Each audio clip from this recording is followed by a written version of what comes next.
The American College of Pediatricians last week released their position statement opposing the use of gender-affirming medications such as puberty blockers and cross-sex hormones.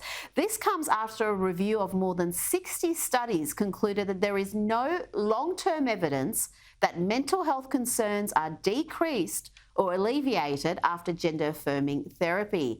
Joining me now to discuss is evolutionary biologist and founding editor of The Real Last Stand, Colin Wright. Colin, tell me more about these findings and conclusions and what impact it will have. Yeah, so these findings shouldn't come as a surprise to people who've been paying attention to this. In the US, people tend to be more surprised, and in Canada when they see these types of results. But the US and Canada are actually outliers in the world stage. So health authorities in like Sweden, Finland, and the UK, even the World Health Organization, they've all testified due to the lack of evidence of benefits for hormonally and surgically transitioning children.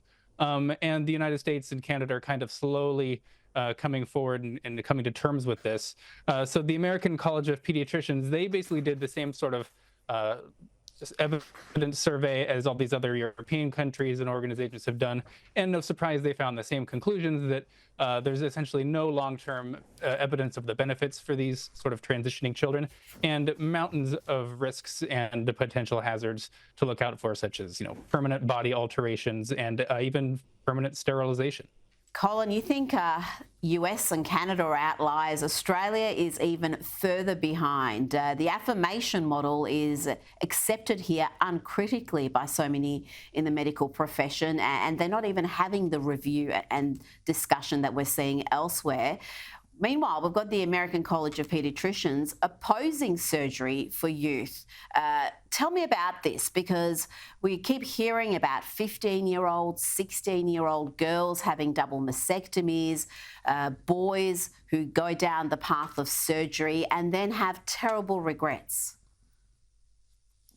Well, frankly, it's just become such a political issue in the U.S., Canada, and Australia.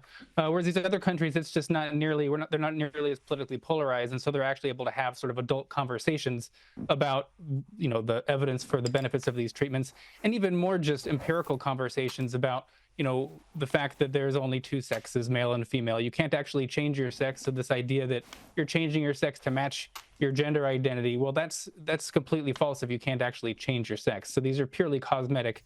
This is all stuff that the American College of Pediatricians thankfully highlighted in this article, because other organizations like the American Academy of Pediatrics, they've just doubled down on their position to immediately transition kids, this whole gender-affirming care, despite the lack of evidence and all of the known risks. Well, the American Psychiatric Association, they've released their gender-affirming psychiatric care textbook. And my gosh, some of the claims and conclusions in this are just, well, I guess it shouldn't be so astonishing when you look at around 90% of the authors identify as transgender, non-binary, or what they call gender expansive.